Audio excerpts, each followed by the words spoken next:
Hi, I'm Sarah Crotzer, the current editor of the Baum Bugle. Ever since I took on the role 3 years ago, people have asked me, what's it like being the editor of the Baum Bugle?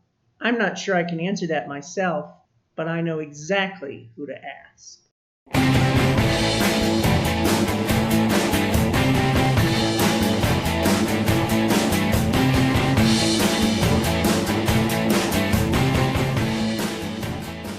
Today, I've formed a Baum Bugle Editors-in-Chief supergroup to talk together and let their powers combine as they reflect on their time in the chair. First up, we have Michael Gessel, Editor-in-Chief from 1988 to 1992. Atticus Gannaway, Editor-in-Chief from 2001 to 2004.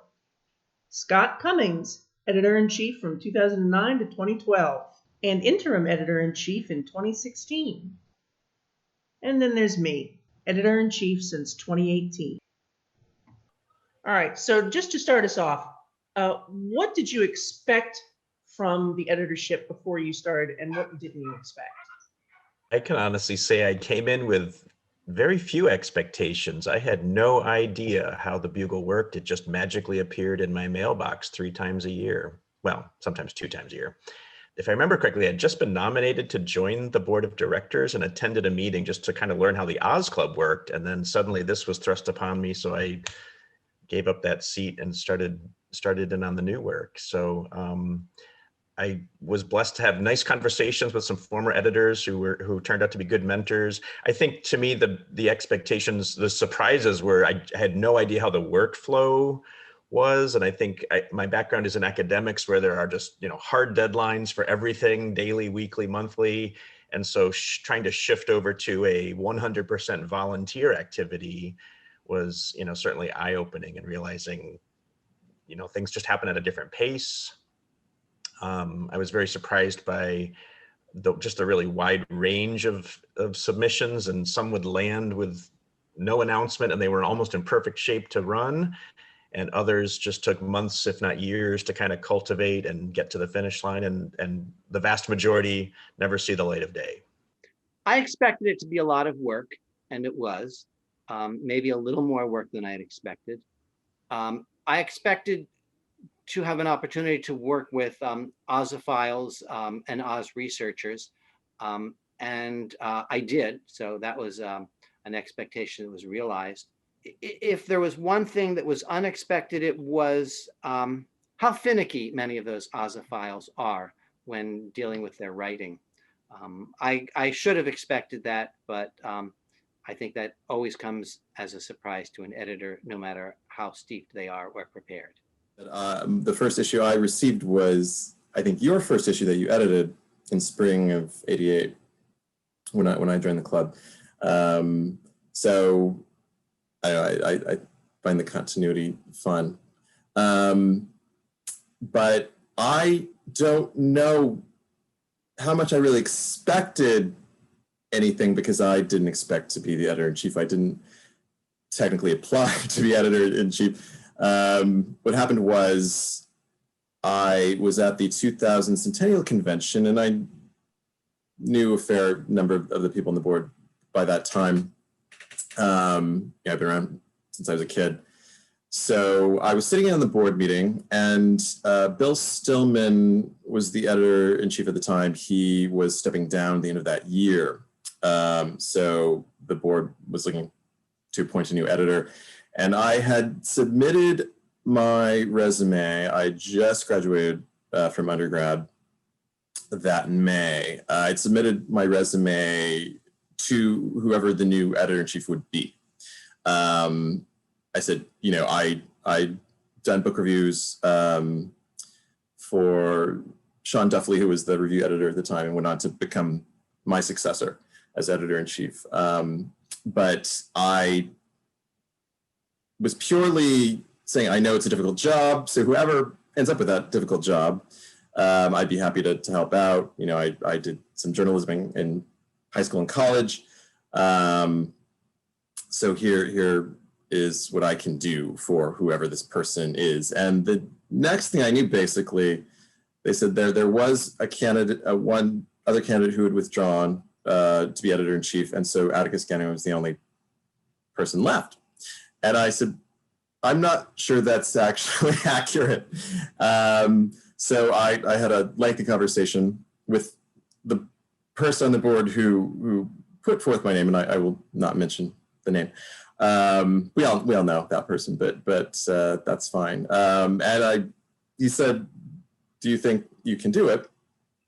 And I said, "I think if I have help." And so that was sort of how it happened. I talk about it as being the 47th person who comes through the gates of the city of Knoll that day. So I was 22 when I was appointed. It was completely unexpected. I guess, though, in general, at that naive age, if you were to have asked me what I would have expected, I would have thought I would have, this sort of wealth of submissions, because there's so many people with so many interests, and surely they would want to write interesting articles about those interests. And that turned out not to be entirely true. There are people with a lot of interests who want to see articles about their interests, but in terms of actually submitting something, that's a bit of a horse of a different color. I do want to add one more thing to my comment when I said that I was surprised at how finicky some of the Oz authors were when they submitted articles. I was also surprised at how appreciative the professional writers were. And I was editing some of the work of people who are professional writers, Eloise Jarvis McGraw or Dan Mannix, and they were appreciative of the work that I did to edit the material. That genuinely surprised me. You're all kind of talking about something I discovered too, which is, sort of that you don't have, or I don't have nearly as many submissions as I expect to, particularly there in the beginning. A lot of what feel like expectations on the part of the audience, maybe, but it's hard to find the people to actually do things. And then you do find people who are very, very experienced who then really want to be collaborative, and that's really exciting. I'll toss in that I totally agree with Michael. I found some of the most experienced and honestly good writers were the ones who were the most open to editing and comments and suggestions. And I valued that because I really absorbed all of that when I turned around and began writing. I more than ever appreciate the value of a good editor in a world where that's quickly disappearing. Just the ability to bounce ideas, and also just the specifics of grammar and syntax past several eyes is just a good process. I don't think there's a formula for how to deal with writers. Every writer is an individual, and I would have to work with each writer as he or she was. But I think if there was a general rule or general rules, it would be, one is to treat them with respect, and to treat their words with respect, and try to figure out what it is that they're trying to say and help them say in their words. But at the same time, to keep my own standards. So I had certain standards in terms of editorial content, and also style. Style actually ended up being an issue for some writers. The Bugle, when I was editor, had a style. We had a style sheet, and we stuck to it. I mean, I think what I've found in general, speaking as someone who makes his actual living as a writer, is that the best writers want to be edited well, and realize how collaborative that process is. I mean, there's one article that I had a lot of back and forth on. That was a very particular case, but in general, it wasn't an issue. I remember one article I rewrote entirely. I never heard anything from the author about it, but it needed it. So it was a case of maybe a Tin Woodman where I don't know how much of the original was left, but. Okay, so that brings up something I wanted to ask you, which is, do you all edit really thoroughly? Do you edit for content? Do you edit grammar? Do you edit both? I mean, to what extent will you go? to create a great piece? If you want a great magazine, you have to do all of the above. And you have to do a lot of fact checking. Yeah, I know. I completely rewrote somebody's piece, but I never really want to do that. I was sort of forced to in that case. It was meandering. There was no real focus. So I had to sort of create one with what I felt to be the author's intentions. I like as much as possible to not reword, not change somebody's voice. It should be their voice. I want that. I think if it's just as uniform, monotone editorially, people know that. I found it was helpful to take a first read, and then if I was questioning whether this was in good enough shape to just start polishing or if it needed major rewrites, I would usually send it to someone else. I feel like finding someone who is an expert, depending if the topic was on the Oz books or drama or something like that. So I would usually, my first instinct would be to send it to someone else to do that first. What do you think of this? Could we get this in shape? Like Atticus, I tried to keep the author's voice if I liked the author's voice. And there were cases where I thought that there really was no author's voice. It didn't come across. It wasn't that interesting. And those articles, I was much more willing to edit heavy-handedly. Well, something we're all kind of hovering around is I think, just how seriously we take this job, right? To the great outside world, we're just kind of sitting around writing about the Wizard of Oz, but we really dedicate a lot of time to it. I know you all did. I know I certainly do. And we do see it as a very important to our community, right? It is something that we, for lack of a better word, love. I see it very much as a journal of kind of our enthusiasm, our love through all these years for something that maybe 95% of the world doesn't really think about very much, but we do, and we care about it. And that's what makes the Bugle important. And I will also say one of the things that makes the Bugle important is that we really are an Oz club. We're a group of people, and it sometimes seems like a small group, and it actually is a relatively small group. We have conventions. We all know each other. We all talk to each other. And so it's not so much that you're editing the Bugle for this this mysterious audience, but we're editing it for our friends and the people that we know. And that creates an even greater burden, because if the issue isn't up to our standards, then we have to face our friends. And that makes it even more challenging and raises the standards. And I was always cognizant of, we're also putting out these issues for people 20, 30 years down the road. I mean, I would dig into old Bugles from editors who I'd never even met and just think this is a record of this phenomenon that lasts beyond our editorship. I can think of, for instance, I was unable to really wrangle anyone to do something very in-depth when the Wicked musical opened, and I didn't feel I was in a position to do it myself. Unfortunately, I was in New York, but it just wasn't really possible for me at the time. So that was something that weighed on me. I mean, there was a review of it, but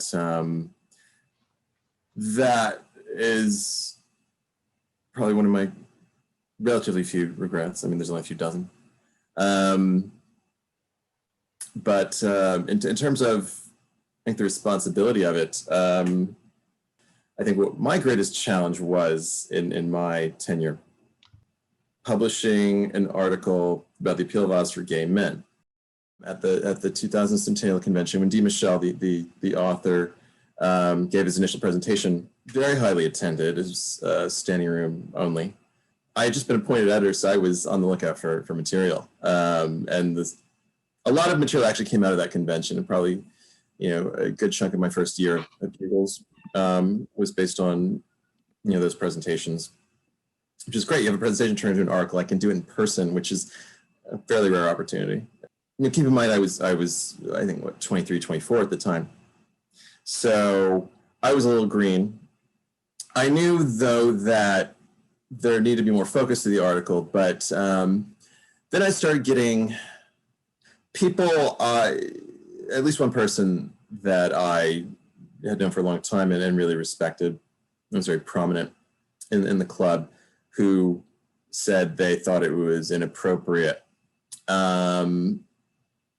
This was 2001, 2002. It was a different time. And so I really wrestled with that. So I made sure also that issue was particularly well-rounded and had, high caliber material in it, which I think it did. I think it's one of my best issues. It is. Thank you. But that felt very lonely, that process, because I had taken the appointment nobody else wanted. Literally, I didn't apply for it. And then I'm getting all these unsolicited opinions. So that was a difficult thing. That was when I probably really grew up as editor, I would say, because I had to assert myself. And I, in the face of people who had been around much longer than I had a lot more experience, but I had to do what I thought was right. And I thought it was. If you're not proud of that issue, you really should be, because that's a very fine issue. I am.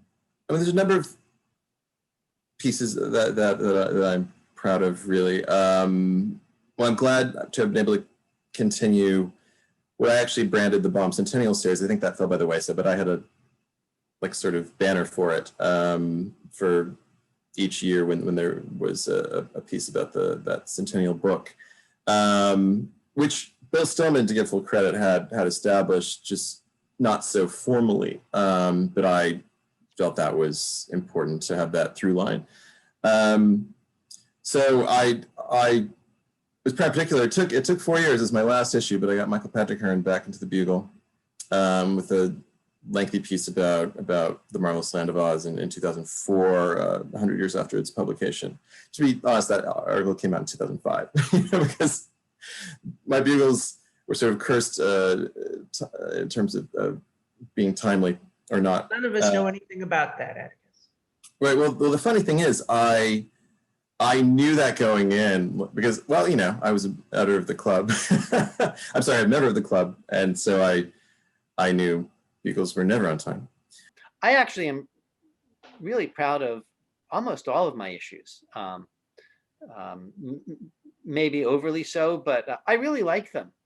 I particularly like the Jack Snow issue.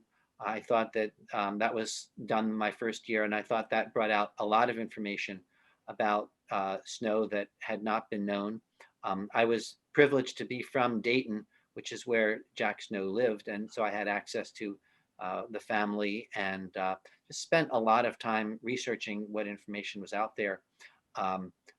The other theme issues I did, I really like the Thompson issue for her centennial, had a lot of interesting information. I thought I had access to the Thompson archives that the club now owns, that was in the possession of Bruce Crockett at the time, and he had gotten that through Thompson's heirs. One article that I am most proud of all is the allegory of Oz. Mm-hmm. So that I was able to get the author of the original piece, the original 1964 article, to write an article about how he developed the theory. Earlier you asked if there were articles that we held up. Well, this was an article that I wanted for years.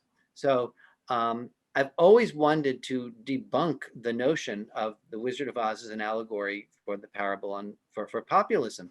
And so finally, to get the author of that original piece to write and explain how he came up with it, and that in fact he really wasn't sure whether he believed it. He just thought it was a good story, and he so I thought that was really a wonderful thing for the Bugle to publish.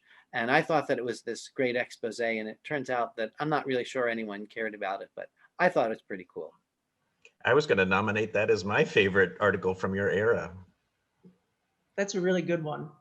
And actually, the two issues you cited are probably my favorites that you've done. The Jack Snow in particular, and that, ultimately inspired me to do my research on his illustrator, Frank Kramer, which took over my life for 3 years. So thank you, Michael, for that. You're welcome. Thank you for telling me. And that was a real joy working with Atticus on that. It was one of the easiest issues to put together because this massive research paper was, coming to fruition. It was just so fun to kind of watch it all form. So Michael, we need you in your spare time to send the response to the parable on populism just to every history and American literature teacher in the country, please. Well, I actually plan to do something like that. So I got Henry Littlefield to write this article where he essentially says that he created this story as a class project for a remedial summer school history course in American history. Wow. And so he laid it all out, how he created this. And then I paired that with another article that I wrote that describes how this populism story came about and how it became an urban legend. And I did a reprint of those two articles. So when the Bugle ran, when it was printed, I had the printer publish a separate pamphlet pulling those articles out. And I had a box of them. Of course, this was pre-internet days. And so if you wanted to get the word out, you had to have it printed. Sure. And I never did much with those. I did get some requests from time to time for information about that subject, and then I would mail them the pamphlet. But mostly it's just a box that's sitting in my basement. Well, that naturally brings up, I wanted to ask you, Michael, how different was it before the internet? I mean, the other three of us have had at least some help from the internet as editor, I'm sure, but you had to go it in the dark times. Well, we had these things called telephone, and so you could actually pick up the phone and call somebody. Mm-hmm. And then we also had the United States Postal Service, and then did it work then? For the most part, it did. Yeah, and it was a lot cheaper than it is now. And then I would also personally visit the production editor, Dan Smith, who lived in New York. So when it came time for the issues, I'd go up to New York and we would work on that together. But email was coming about, and we also could share text files. And so it wasn't completely the Paleolithic era of editing and publishing, because we could still do that in text files. I think my issues were the first issues that were set using desktop publishing. Previously, the issues were written out and then the manuscript sent to a typesetter who would set them up. But my issues, I had text files which I gave to Dan Smith, and then he set them up in the layout format. I should add that the internet was very rudimentary, relatively speaking, when I was doing it between 2001 and 2004. I got many 3.5-inch discs in the mail. You might be surprised. There was email. There was not really social media. So that, I think now, is so much a driver of content, and it's, how discoveries and questions and answers are proliferated. I would guess that you get a fair amount of material that way, currently. But that just didn't exist for me. So I had to pound the payment, pretty heavily, even that recently. Fact checking was much more difficult pre-World Wide Web days. So I would frequently use my reference books to check spellings and check names. And I also use this thing called a library. Well, you kind of just implied this, Michael, but I'm going to ask all of you, and how involved were you in the layout of the journal? Scott, I'm pretty sure you laid out all your own issues, right? Not all of them, but most of them, yeah. Most of them, sorry. I would do a rough layout for my issues, and sometimes it was followed and sometimes not. So you did a physical mock-up, actually, or? Yes. Okay, I never did that. I just shoved it off to one of the two production editors that I worked with in my 4 years. I wanted the issue to look more like a standard magazine with standard departments. Sure. And that wasn't my own invention. That was done before. But I tried to get standard headings, so standard departments. And again, it was building on previous efforts, but I just wanted it to look more like a regular magazine. Odds and ends, I think, was my significant and lasting contribution. And the idea of that just being a regular feature that contained news. Up until that time, the newsy feature was Oz in the News, and that was just a summary of various news items that other people had published. But Odds and Ends was an original work that contained summaries that were written by staff about things that were going on in the world of Oz. And that would always run at the beginning. And so I always liked that. Now, actually, it's your bugles, Michael, that I was reading as a child. And so when I came around to the bugle, yours are very much the bugles that I thought about. And so that's why I went in and very much, again, thought about making it look like a magazine, more like a magazine, having consistent headers and so on. I was very much going back to the heady days of 1990 and seeing what I could build on from there. No disrespect to either of you, but you know, the primitive brain goes back to when you're 7 years old. So. Sure. Well, I mean, those were my first issues also. I think, Michael, was there not a regular letter from the editor until you took over, or did that predate you? I did not do a letter from the editor. I don't like letters from the editor, and again, no disrespect to those editors who did, but I felt that my voice was expressed through the editing that I did in the articles, and I did not need to add my own letter to the editor, letter from the editor to explain these. The work would rise or fall on its own merit, and people didn't need to hear directly from me. The letter starts with John, doesn't it? I think so. I was trying to remember, because I remember going back through past issues and I was struck by for how long there was not a letter from the editor, or a table of contents, frankly, which was controversial, I think, when it was implemented. I think that's funny. I used it as an opportunity to sort of point out what the theme of the issue was, in case people weren't really paying close attention. I mean, it wasn't so much not having confidence in the content to stand on its own as that, you know, I think it sets a tone for people, sort of an expectation. And I like people to know what I was doing and why. In the pre-internet age, that was not something you were really conveying online. So that's how I use that space. When I started, I think it was probably my third issue is when I also started taking on the role of the layout. I brought a large archive of old bugles to a group of people, a professional magazine editor who was a dear friend of mine, another person who works for a magazine, and then someone who I didn't know who I actually hired to do just a consultation. It was in Chicago, and she offered this. So I just was interested in completely neutral feedback, people who knew nothing about the club, just what's their initial instinct in the magazine. And it was funny how they all pretty much were saying the same things to me. And so I really took that to heart and tried to incorporate that as what I brought to the table.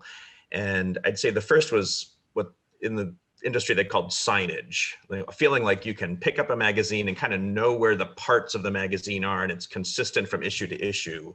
So features I tried to put at the beginning of the issue. Departments were more or less always in the same place in the issue. I also went for uniform headings, so departments look like departments and feature articles look like feature articles. So that was something. So I'm always embarrassed to say I'm proud of something, but I guess that's what I was most proud of. And also bringing, my own bent was I wanted the Bugle to kind of feel like an Oz book. So I even incorporated some design elements that reflected from the old Riley and Lee printings. Remember I that. also, I did use so-called letters to the editor, but I did them, and I think in a very different way than others, in that I didn't talk about the issue, rarely talked about the issue. I tried to, things that were on my mind, I called them almost musings, something from the issue that sparked a thought about the larger world of Oz. I would just write a little short piece on something like that. And that's something I borrowed from my friend who was an editor. I always admired that part of his magazine, where he would bring the personal, and to me, that was a way of kind of showing what's going on behind the scenes a little bit, the things we think about based on the content. So the next editor has a crisis and asks each of you to take over for one issue. Blank slate. Where do you start, and what does that issue end up looking like? Let's start with Scott, because he looks the most uncomfortable right now. Yeah, my blood pressure just went up. Wow, I'm a sucker for themes. I think there was always a tradition that there was one themed issue a year. I tried to make almost every issue there would be some theme running through it. So I guess that's how I thought about most issues, is maybe one feature article gets in place and you kind of commit to that, and then you see if you can build around it. Not everything fits. My mantra was try to have something for the people who love the Oz books, try to have something for people who like the musicals and movies and drama, and try to have something for the collectors. I think that third category I often fell short on. So that's how I would think about, like, could we do that? Have a theme running through it here and there, but also hit those different kinds of audiences. And then, but as we've mentioned before, the practicality of most of us is we relied on what was coming in, either through our own priming the pump or the glorious surprises that occasionally land in the inbox. And that largely dictates most of what we do. I mean, I appreciate theme issues. It's funny, I think it was past my first year when Michael mentioned that the autumn issue is supposed to be a theme issue. Nobody told me that. I think it actually ended up being a theme issue. As I recall, it was about Eloise Jarvis McGraw after her death. She died at the end of 2000. So I gathered a wide swath of remembrances of her from outside the Oz community as well as within it. So it ended up being a theme issue at the right time of year, which I was unaware of being the right time of year. And then I think somebody else had told me the spring issue was supposed to be a theme issue. So to set the record straight on theme issues, here is what Fred Meyer told me when I took over as editor of the Bugle, and that is the closest we're going to get to an edict on golden tablets. The winter issue, which is the issue from which people decide to renew, needs strong Oz content, because that's what drives most people to join the club and to renew the club. The autumn issue, which is as far away from renewal and joining as you can get, is the theme issue, and that can venture out on non-Oz related themes. So you can do a Denslow issue, you can do it, well, Thompson is Oz, but you can do something which is not hardcore Oz as a theme in the autumn issue. And the spring issue, where presumably everybody is already upped for a year, you can dump everything in it that you want to, that you couldn't fit into the other issues. See, that's interesting. That's kind of shifted now. Now I tend to think of it as the autumn thing is still sort of the same. Although I'm like Scott, I like the theme as much as I can. I even had an issue where the theme was there was no theme. Yeah. As one of our other past editors said, the theme is Oz. Yeah, right. Every issue has a theme. But I do tend to think of autumn as being the best candidate for like a deep dive into one area of the fandom that may not appeal to absolutely everybody. But I also typically think of spring as being the doesn't everybody want to join issue. So it's the one where you put kind of all your newest, most shiniest, most exciting stuff. And then the winter issue, certainly as long as I've been doing it, has become the centennial issue. So it's, whatever book is 100 years old that year. And so it tends to be surrounded by other booky things or historical things. So it kind of veers more in that direction. Although somewhere along the line, I lost Atticus's nice little centennial series graphic. And I only just realized that about a month ago. But, we keep up the tradition otherwise. But that's how it sits now. So, some of Fred's tradition is still there.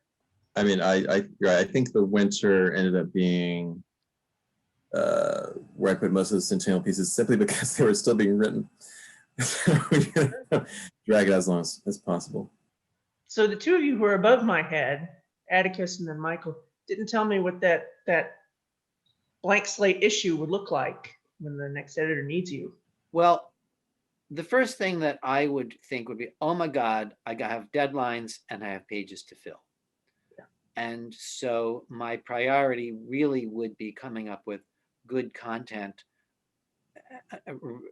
on short notice. I would then probably fall back on formula, which is exactly what Scott laid out, or close to what Scott would laid out. I like Baum material, so I would try to have something that was very Baumy. There has to be something for the MGM crowd. You've got your standard departments, book review, theater review, odds and ends of current events. In my day, we actually had record reviews, and I think some of those have dropped out. Speaking of contributions that one made, I think I standardized the record review department briefly. And so I would simply try to pull together whatever issues, whatever articles I could get. I like to be as close to Oz as possible, as close to Baum as possible, but then there's just not that much material that you can pull together quickly. There are lots of articles that I've always wanted to run, but unfortunately what would happen is, so for example, I've always wanted to do an article on Ike Morgan. So I'm handed this task of pulling together a bugle. Well, there's no time to do that. I've always wanted to do an article on sales figures for the Oz books through the years, because that data actually are available, but no time to do that. So it would just be whatever I could find and pull together quickly. Moving forward, where would you like to see the Bugle go forward into the future? What does it look like to you? Strong Oz content. I always thought the Bugle was the strongest when it focused on Oz and Baum. I think there might be some disagreement there, certainly for folks who have a strong interest in the movie. But for me, the Oz Club is L. Frank Baum's Oz, and everything else is important, but is secondary. I think I would want it to continue to evolve in terms of inclusion. I mean, I talked about sort of my experience in that regard, but just sort of an expansion of how we think about Oz, how we envision the characters. I know, Sarah, that you have done that visually. Mm-hmm. I think the Wiz was somewhat neglected. I think there have been steps taken to rectify that somewhat. Yeah, there's all kinds of things. Kind of Todrick Hall, it was a major phenomenon, for instance. I think that would be something great to see. I think I would want it to continue, the Bugle, to have a sort of, I don't know, academic rigor, or heavy research based component. I mean, I think that's how I think of the Bugle in terms of its core value. So I'd love to see that continue. I'd answer the question probably with what I've been advocating for more than a decade, and that is that the Bugle contents be much more visible on the internet. I think we're very isolated, and our publications languish because of that. So that would be my dream, and I realize how intensive that can be in terms of workload and even some money. But to see more content, or at least parts of content online. My biggest regret for the club for the whole run of the Bugle is how little of it is in color. I think of so many amazing images that we only printed in black and white, and only a few eyes got to see in color. So that the ability to incorporate video, more interaction between readers and content. And I think we're doing more of that, but I think a more cohesive approach to the journal having an online content, even though I would love to see it remain in print, of course, as a print lover. When you think back on your time on the Bugle, how do you remember it? And would you do anything differently? I would try harder to get my issues out on time. I mean, I think I did an okay job of getting it out basically on time generally. There's a lot of adjectives there. But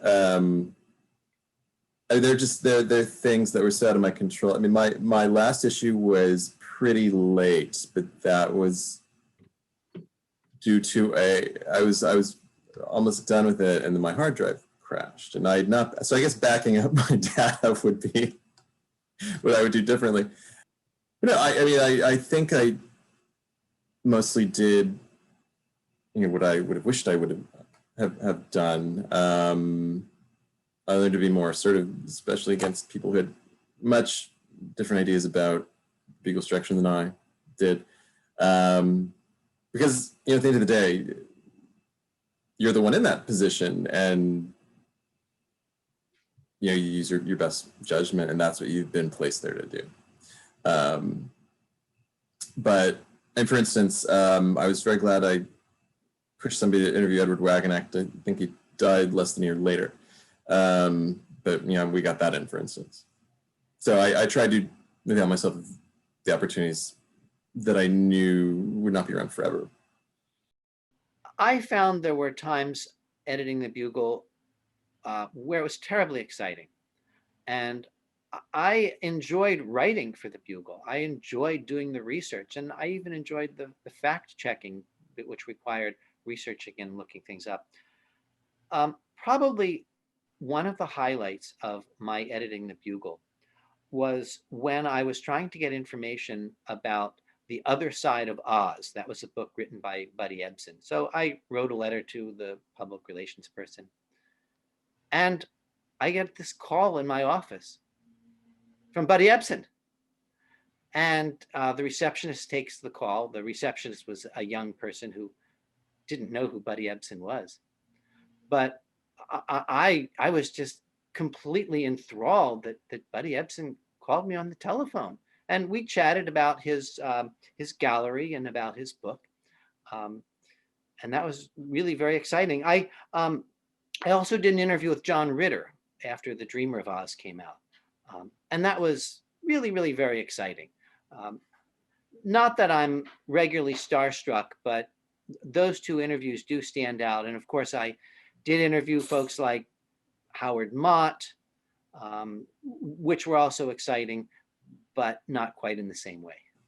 I found the time input in that first year especially was really intense. I did have a more flexible schedule that year, which is one of the reasons I ultimately had said yes. So I guess my regret was that I wasn't involved in the Bugle prior. I wish I had been, either a proofreader or a department editor for a while, just to understand the workflow and just the mechanics of it all. I was really glad Sean Duffley, who was my predecessor, had brought me in for I think 2 issues to just do a round of proofreading. So at least I could see drafts and how corrections were made, and getting back to the questions we had brought up earlier about how heavy-handed would edits be made and how do you deal with those. So I had a really crash course in that, but I think that would have been my preference, is that maybe I had been more involved earlier and then stepped into the chair of editor.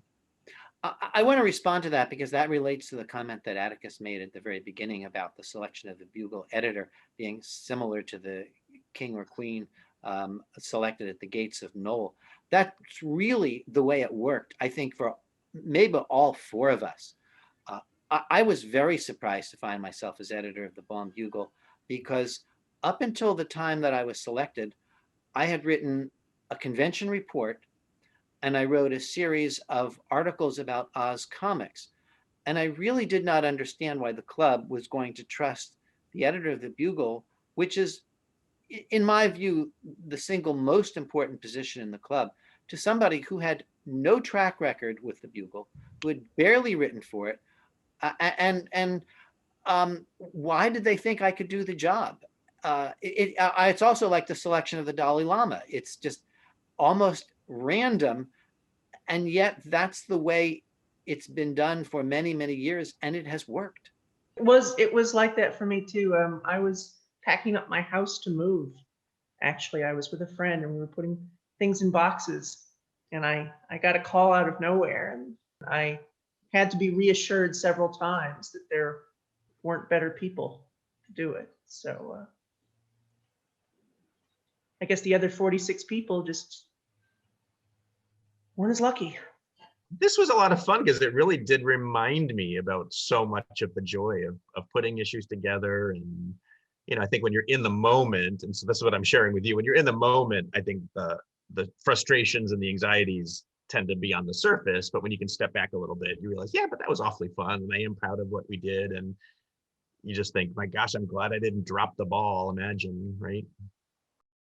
I would just pass along the advice that another former editor gave me, and that is, hope I have this right. It's Oz. If it's not fun, you're not doing it right. And also that, like so many things in life, it takes about 50% of your time to do 90% of an issue, and 50% of your time to do that last 10%. And the last 10% are almost always checklists. Don't do them. I loved doing the checklists. I tried to run a checklist in as many issues as I could.